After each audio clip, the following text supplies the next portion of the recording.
दोस्तों नमस्कार। समुद्री युद्ध का बिगुल बज गया है। यह ऐसा बिगुल है जिसका मतलब सीज फायर कतई नहीं है, और अगर सीज फायर ही नहीं है तो फिर युद्ध का बिगुल और उसके बाद युद्ध की परिस्थितियां समुद्र में क्या होगी फिलहाल कोई नहीं जानता है। वाशिंगटन में सुबह के 10 बजे, तेहरान में उस वक्त शाम के 5:30 बजे। उजाला अभी भी था और रेवोल्यूशनरी गार्ड्स जिनके नियंत्रण में होर्मुज रूट है, उन्होंने एक झटके में एक बयान जारी कर दिया।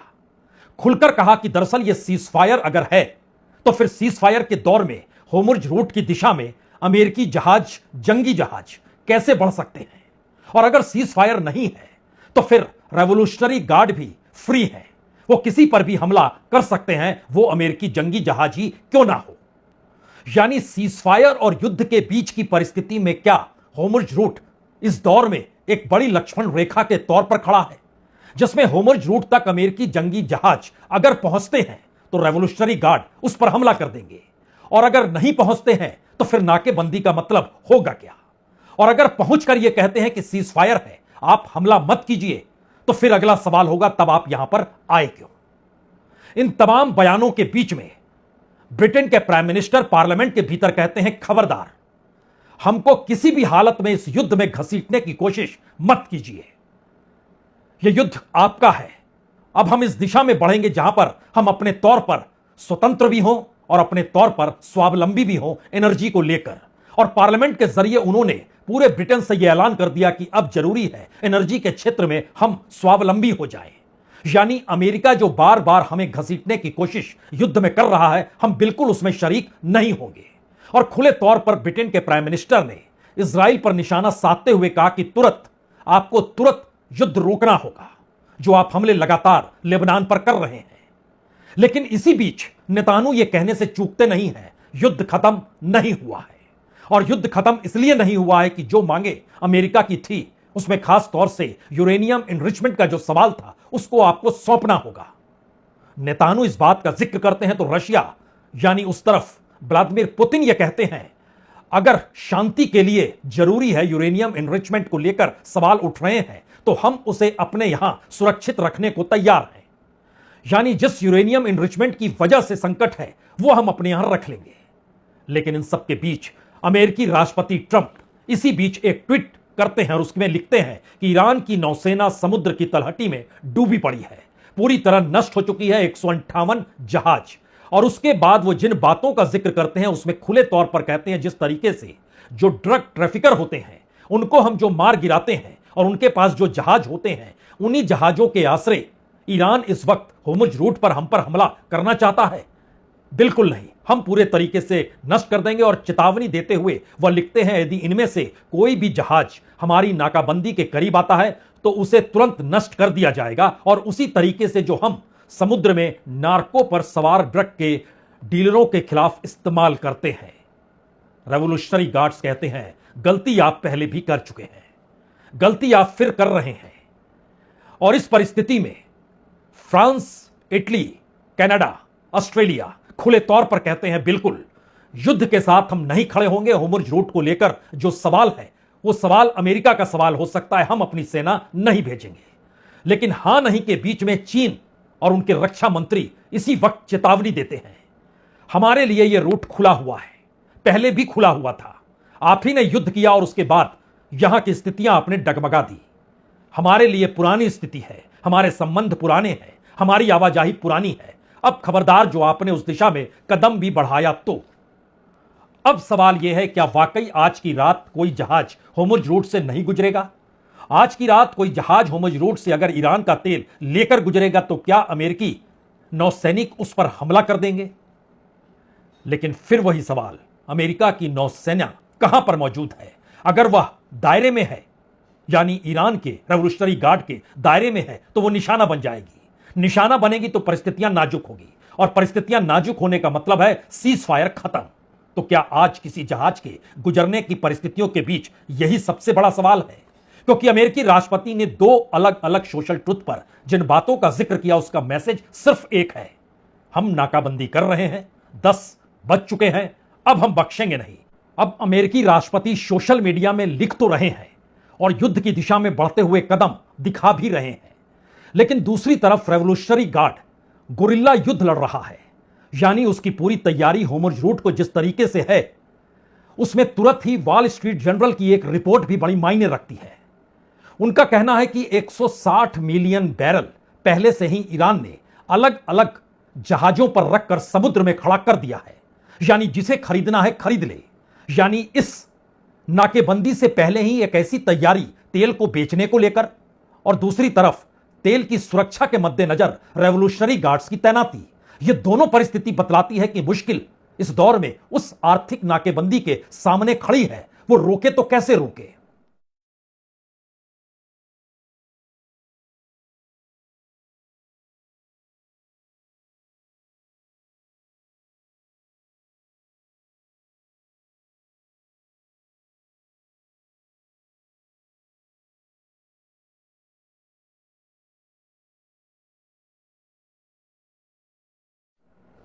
यह वाकई महत्वपूर्ण है। 10 बजने का इंतजार ट्रंप कर रहे थे और रेवोल्यूशनरी गार्ड तेहरान में 5:30 बजने का इंतजार कर रहे थे, क्योंकि उसके तुरंत बाद उनके कमांडर जब सार्वजनिक तौर पर सामने आए और उन्होंने 3 बातों का जो जिक्र किया, उसने एक झटके में इस्लामाबाद की बातचीत से लेकर इजराइल के नेतान्याहू द्वारा दिए गए कथन और अमेरिकी राष्ट्रपति को लेकर उठते हुए दुनिया भर के देशों के जरिए जो सवाल थे, उन तमाम बातों का जवाब उन्होंने 2 लाइनों में यह कहकर दे दिया, यूरेनियम इनरिचमेंट तो सौंपने का जिक्र ही नहीं है। और इस्लामाबाद में ही इसको बहुत साफ कह दिया गया था। और जो होर्मुज़ रूट से गुजरने की बात है, तो वो हमारे संप्रभुता के दायरे में आता है और यूनाइटेड नेशन के जरिए उसके अपने लॉ में यह लिखा हुआ है। और दुनिया के वो तमाम देश जो अंतर्राष्ट्रीय कानून की अवहेलना करते हुए अमेरिका को कटघरे में यह कहकर खड़ा कर रहे हैं कि आपने तो पूरी अवहेलना कर दी, अंतर्राष्ट्रीय कानूनों को ताक पर रख दिया।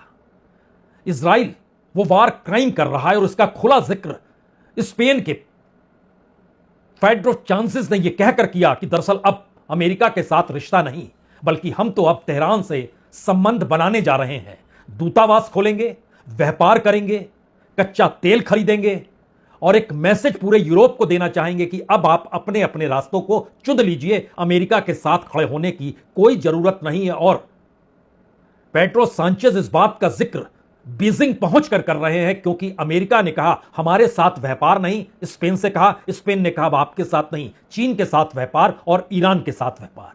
दरअसल यह एक ऐसा ट्रायंगल बन गया है जिसके दायरे में पहली बार जो अमेरिका कोसों दूर है या कहीं सबसे दूर है ईरान से, उसके साथ कोई खड़ा नहीं है या उसकी हर पहल को लेकर अंतर्राष्ट्रीय विरोध हो रहा है। और दूसरी परिस्थिति है कि इन सब के बीच रेवोल्यूशनरी गार्ड्स अब न सिर्फ सुरक्षा की कार्रवाई को अंजाम दे रहे हैं, बल्कि अंतर्राष्ट्रीय संबंधों के मद्देनजर भी खुलकर कह रहे हैं, यूरेनियम एनरिचमेंट को लेकर खुलकर कह रहे हैं और एक मैसेज कन्वे कर रहे हैं। जो बातचीत थी पॉलिटिकल तौर पर वो हो गई। अब नया सवाल यह है, आपने भी वक्त का इंतजार किया, हमने भी वक्त का इंतजार किया, सिर्फ इतना बता दीजिए कि सीज फायर है या नहीं है, और अगर नहीं है तो फिर युद्ध शुरू, और अगर है तो आपकी मौजूदगी होनी ही नहीं चाहिए होर्मुज़ रूट के भीतर। जाहिर है इसके 2 मतलब तो साफ हैं आज की रात के लिए, या तो युद्ध की दिशा में यह दुनिया बढ़ जाएगी, या फिर जो ट्रंप का प्लान है नाकेबंदी का वो पूरे तरीके से विफल हो जाएगा, या कहें वो फेल हो तो नहीं चुका है। यह सवाल इसलिए है क्योंकि हर कोई जानता है इस दौर में होर्मुज़ रूट का असर जिन देशों में पड़ेगा उसमें नंबर 1 पर चाइना है। 37.7% जो आवाजाही होती है वो चाइना के लिए होती है। दूसरे नंबर पर भारत है 14.7%, तीसरे नंबर पर साउथ कोरिया है 12%, चौथे नंबर पर जापान है 10.9%, और इसके बाद जो बाकी एशियाई कंट्रीज हैं उनके पास लगभग 13.9% यहां से एनर्जी ट्रांसफर होती है।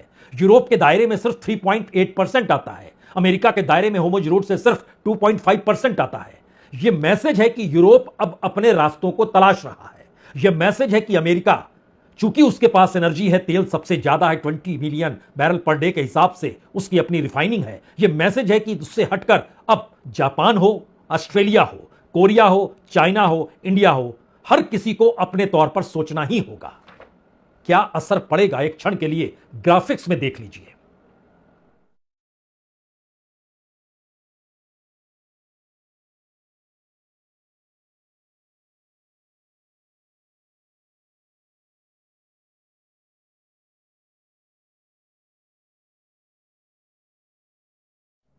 अमेरिका की यह नाकेबंदी अगर आपसी युद्ध की दिशा में नहीं बढ़ती, और आपसी युद्ध का मतलब बहुत साफ है, अगर चीन जाने वाले ईरान के तेल के टैंकर पर अमेरिका निशाना बनाता है और उसका जवाब अपने जंगी जहाज जो उसके खुद इंडियन ओशन में मौजूद हैं चीन के, अगर वो उसके जरिए अमेरिका के जंगी जहाजों को निशाने पर ले लेता है, तो एक झटके में भयावह स्थिति तो पैदा होगी। लेकिन इसका दूसरा हिस्सा कहीं ज्यादा महत्वपूर्ण है, क्योंकि यह एक एवरेज है कि 20% एनर्जी की आवाजाही होर्मुज़ रूट से होती है, और यह भी एक सामान्य सा परसेप्शन है कि सिर्फ और सिर्फ तेल के रेवेन्यू के आश्रय ईरान की इकोनॉमी चलती है। इसमें कोई दो मत नहीं कि अगर 2024 तक की परिस्थिति को देखिएगा तो लगभग 50% रेवेन्यू तेल से ही आ रहा था। लेकिन उसके ठीक समानांतर जो लंबा सैंक्शंस लगाया गया, धीरे धीरे ईरान उस दिशा में बढ़ता चला जा रहा था जहां वो अपने इकोनॉमी के नए रास्तों को तलाश करता, और इसीलिए दुनिया के 170 देशों के साथ उसकी अपनी एक्सपोर्ट इंपोर्ट की डील होती है। अगर उसमें सबसे पहले नंबर पर कहें तो जो आयरन ब्रास होता है वह इराक जाता है, जो एल्युमिनियम होता है वो टर्की और चीन जाता है, जो आयरन ओर है वह भी चीन जाता है, जो गोट्स है वो ओमान और कतर जाता है, जो बटर मिल्क है वो अजरबैजान जाता है, जो कोयले का तार होता है वो अफगानिस्तान, यूएई और इराक जाता है, स्टीम टरबाइन के पार्ट्स इराक व सीरिया जाते हैं, ड्राइड पीस पाकिस्तान जाते हैं, स्किम्ड मिल्क पाउडर जो है वो पाकिस्तान, इराक और सीरिया जाता है, जिंक और चीन और टर्की जाता है, ऑरेंज इराक, अजरबैजान, आर्मेनिया जाता है। लेकिन सवाल है कि दूसरे देशों से भी यहां जिस तरीके से जो भी माल आता है उसमें पहले नंबर पर चीन ही है, दूसरे नंबर पर यूरोप है, तीसरे नंबर पर वेस्ट एशिया है यानी अगल बगल के पड़ोसी देश, चौथे नंबर पर एशिया की दूसरी कंट्रीज, और फिर पूरी वर्ल्ड के हिसाब से आप देख सकते हैं यूएई, यूनाइटेड अरब अमीरात इलेक्ट्रॉनिक्स के साधन उसके पुर्जे वो ईरान भेजता है। भारत से भी चावल बड़ी तादाद में ईरान जाता है, सोयाबीन बड़ी तादाद में ब्राजील से जाता है। यह मैसेज है कि दरअसल जो ट्रेड है वो अपने तौर पर चल रहा है। लेकिन यहां सवाल तो पहली बार एनर्जी का है, और जब एनर्जी का सवाल है तो उसमें सिर्फ आप कच्चा तेल मत देखिए, क्रूड ऑयल मत देखिए। अब जरा समझिए कि जो ग्लोबल एनर्जी का जो बॉटल नेक इस वक्त होर्मुज़ रूट है, उसको लेकर पूरी दुनिया के सामने परेशानी क्यों है, और इकोनॉमी पर असर सिर्फ और सिर्फ एनर्जी या उसके अलग अलग एस्पेक्ट्स को लेकर है, तो जरा उसकी स्थिति को समझिए। जो क्रूड ऑयल है, सिर्फ क्रूड ऑयल 38% प्रभावित कर रहा है दुनिया की इकोनॉमी को। जो एलपीजी यानी लिक्विफाइड पेट्रोलियम गैस है वो 29% प्रभावित कर रहा है पूरी दुनिया के प्रोडक्शन को लेकर। जो एलएनजी यानी लिक्विफाइड नेचुरल गैस जो है वो 19% असर कर रहा है पूरी दुनिया की इकोनॉमी पे। जो रिफाइंड ऑयल प्रोडक्ट्स हैं वो भी 19% प्रभावित कर रहे हैं दुनिया की इकोनॉमी को। फर्टिलाइजर और केमिकल्स वह भी लगभग 13% प्रभावित कर रहा है। कंटेनर 2.8% है, ड्राई बल्क जो है वो 2.4% है। यानी अलग अलग प्रोडक्ट्स के जरिए अगर आप सिर्फ क्रूड ऑयल से हटकर बाकी चीजों को देखते हैं तो सब पे असर पड़ रहा है। इसीलिए दुनिया भर का दबाव अमेरिका की इस आर्थिक नाकेबंदी के खिलाफ है। क्या क्या चीजें हैं एक क्षण देख तो लीजिए।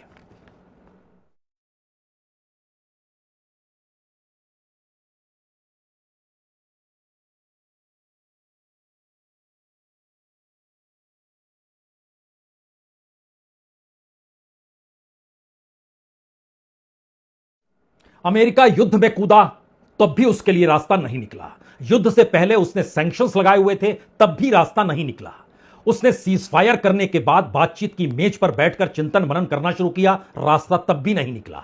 और अब जब वह समुद्र में आर्थिक नाकेबंदी का जिक्र कर रहा है तो चाहे वह ईरान की इकोनॉमी में एनर्जी से हटकर जो रेवेन्यू हो और दुनिया भर के देशों के साथ जो ईरान के एक्सपोर्ट इंपोर्ट के अलग अलग प्रोडक्ट्स को लेकर जो तालमेल हो, वो डगमगा जाएगा क्या? यह एक असंभव सी परिस्थिति है, क्योंकि इस बात का जिक्र अमेरिका खुद कर रहा है कि हम देखेंगे परखेंगे इस जहाज में ईरान का तेल है या नहीं है, यानी बाकी सारी चीजों को आप निकलने देंगे। पहला सवाल तो यह है। दूसरा सवाल है, अब जांचेंगे परखेंगे कैसे? जब वो होर्मुज़ रूट से टोल देने के बाद आगे बढ़ रहा होगा तो वह किस देश में जा रहा है, उसका डेस्टिनेशन क्या है, और इस पूरी प्रक्रिया के भीतर जिसने सुरक्षा देकर अपने इलाके से बाहर किया है उसमें एक तरफ ईरान के जंगी सेनाओं की मौजूदगी है, और अगर इंडियन ओशन से आप देखते हैं तो दूसरी तरफ चीन के जंगी जहाज भी मौजूद हैं। और इस बीच की प्रक्रिया में अमेरिकी जंगी जहाज कैसे आएंगे, किस रूप में आएंगे, और अगर वो कार्रवाई करते हैं तो उसके बदले कौन सी कार्रवाई होगी, शायद इसीलिए इस वक्त अमेरिका बिल्कुल अपनी ही आर्थिक नाकेबंदी को लेकर खुद ही उस कटघरे में खड़ा हो चला है। रास्ता निकलेगा कैसे? हमें लगता है रास्ता निकलने से पहले जो अमेरिकी राष्ट्रपति ने आज सोशल मीडिया में लिखा और उसके बाद पार्लियामेंट में ब्रिटेन के प्राइम मिनिस्टर ने खुलकर जिन बातों का जिक्र कर दिया, उसमें दो बातें बड़ी महत्वपूर्ण थी।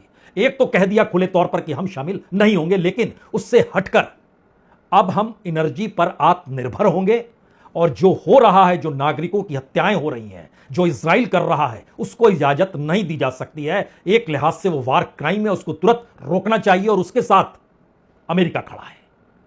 इन दो परिस्थिति में देखिए तो क्या आर्थिक नाकेबंदी का ऐलान करके भी ट्रंप अपने ही कहे में फंस तो नहीं गए?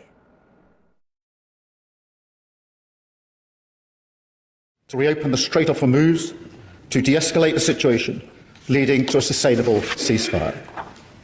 In pursuit of that goal, we call for Lebanon to be included urgently in the ceasefire. Diplomacy is the right path, and I welcome the talks taking place this week.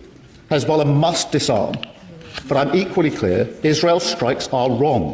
They are having devastating humanitarian consequences and pushing Lebanon into a crisis. The bombing should stop now.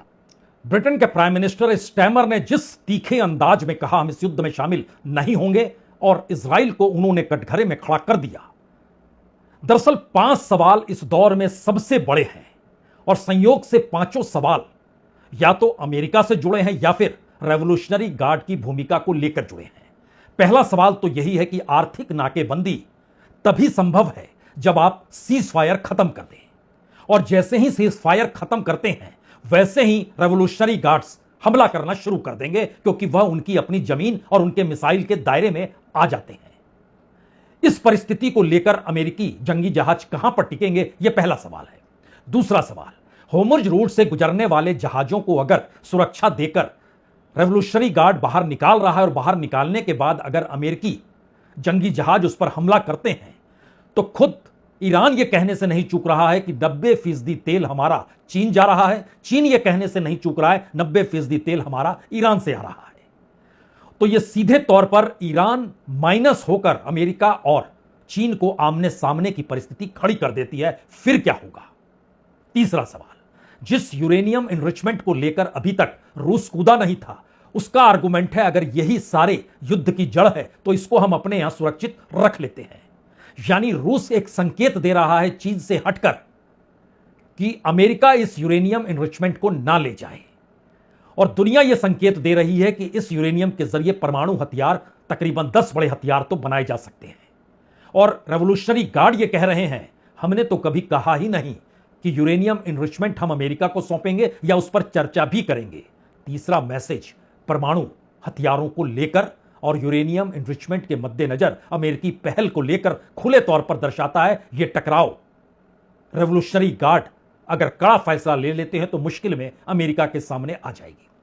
चौथा सवाल, जो दुनिया के तमाम देश हैं अगर वो खुलकर अब ये कहने लग गए हैं अमेरिका के साथ नहीं खड़े हैं, खुलकर कहने लग गए हैं कि ईरान और लेबनान जिस तरीके से निशाने पर हैं वो बिल्कुल गलत है, तो क्या ऐसे में एक नए रीअलाइनमेंट की स्थिति पहली बार इसलिए बन रही है क्योंकि यूरोपियन कंट्रीज जो विकसित देशों की कतार में आते हैं, जो G7 और G20 के हिस्सेदार हैं, उन्हें भी अब लगने लगा है कि अमेरिका के साथ खड़ा होना सही नहीं है?